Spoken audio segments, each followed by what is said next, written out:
You've probably been told at some point that your metabolism is just something you're born with, that some people are genetically blessed with a fast one, and others are stuck fighting an uphill battle forever. But what if that's only partially true? What if the majority of what determines your metabolic rate is actually within your control right now, today, with zero supplements, zero extreme diets, and zero magic pills? Because the science actually backs that up, and in the next few minutes, I'm going to walk you through 8 proven, natural ways to shift your metabolism into a higher gear. Let's start with something that most people sleep on, literally. Number 1 is prioritizing quality sleep. Now, before you roll your eyes and think this is just general health advice, hear me out. When you don't get enough sleep, your body produces more of a hormone called ghrelin, which makes you hungrier, and less of a hormone called leptin, which is what signals that you're full. But beyond hunger hormones, sleep deprivation actually reduces the number of calories your body burns at rest. Your resting metabolic rate drops when you're chronically underslept. Studies have shown that even a few nights of poor sleep can begin affecting how efficiently your body processes glucose and burns fat. So if you're trying to speed up your metabolism and you're running on 5 or 6 hours a night, you're essentially working against yourself from the moment you wake up. Aim for 7 to 9 hours and treat it like a non-negotiable appointment. Number 2 is building muscle through resistance training. Here's a fact that should genuinely excite you. Muscle tissue burns more calories at rest than fat tissue does. This means the more muscle mass you carry on your body, the higher your baseline metabolic rate becomes, even when you're doing absolutely nothing. Lifting weights, doing body weight exercises, resistance bands, whatever your preference is, these activities stimulate muscle protein synthesis and over time increase your lean muscle mass. The payoff here is a metabolism that is permanently elevated compared to where it would be without that muscle. Even 2 to 3 resistance training sessions per week can make a measurable difference over time. Now here's where things get interesting. Number 3 is eating enough protein at every meal. Protein has what scientists call a high thermic effect of food. That means your body actually burns more calories just digesting protein compared to digesting carbohydrates or fats. Roughly 20 to 30% of the calories you consume from protein get burned off during the digestion process itself. That's significant. Beyond the thermic effect, protein also helps you preserve and build that muscle mass we just talked about, which, as we covered, keeps your metabolic rate higher.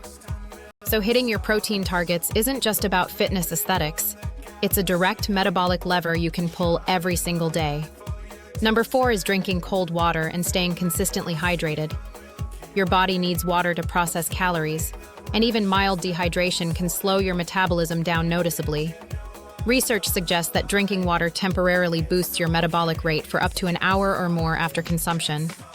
Cold water may add a slight extra benefit because your body has to work to bring that water up to body temperature, burning a small amount of additional energy in the process. This is obviously not a massive effect on its own, but combined with everything else on this list, consistent hydration is a low-effort habit that genuinely contributes to a more efficient metabolic engine. Number 5, and this one surprises people, is not skipping meals or dropping your calories too drastically. Here's the trap that so many people fall into. They want to lose weight, so they cut their calories aggressively, and initially it works. But after a few weeks, their body responds by lowering their resting metabolic rate to compensate.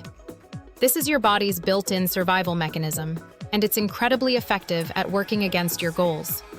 When your metabolism adapts downward like this, it's sometimes called metabolic adaptation or the starvation response. Eating regular, balanced meals keeps your metabolism from entering this conservation mode.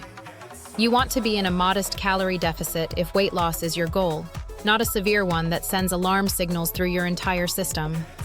Number 6 is incorporating more movement throughout your entire day, not just during workouts. There's a concept called non-exercise activity thermogenesis, or NEAT, which refers to all the calories you burn through movement that isn't structured exercise. Walking to get your coffee, standing at your desk, taking the stairs, fidgeting, doing chores. All of this adds up to a surprisingly significant portion of your total daily energy expenditure. Some research suggests that NEAT can vary by up to 2,000 calories per day between different individuals. which explains a lot about why some people seem to stay lean without intense exercise routines. Simple habits like walking more, using a standing desk occasionally, or just being generally more active throughout your day can genuinely elevate how many calories you're burning without ever setting foot in a gym.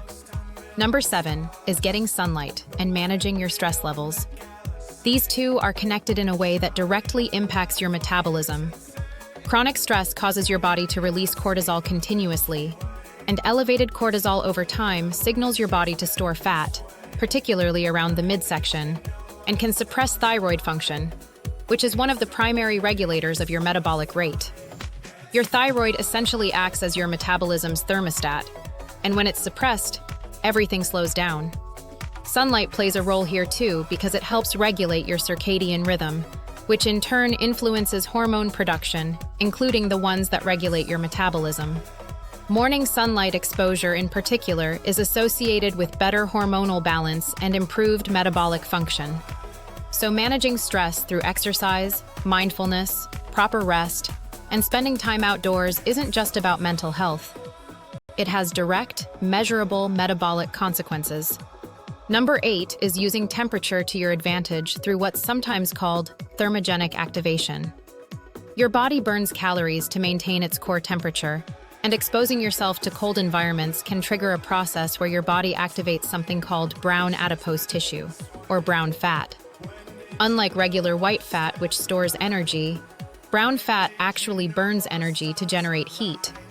Cold showers, spending time in cooler environments, or even eating certain foods like chili peppers, which contain capsaicin, have been shown to have modest but real thermogenic effects. Capsaicin in particular has been studied for its ability to temporarily increase metabolic rate and increase fat oxidation. None of these are magic, but they're legitimate tools in a comprehensive approach. Now here's the bigger picture I want you to walk away with. Your metabolism isn't a fixed number stamped on you at birth.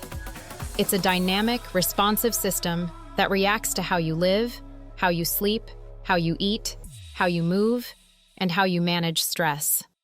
The 8 strategies we covered today work on different parts of that system, and the real power comes from stacking them together. Building muscle while eating enough protein while sleeping well, while staying active throughout the day while managing your cortisol. That combination creates a compounding effect that's genuinely transformative over weeks and months. None of this requires an extreme lifestyle overhaul.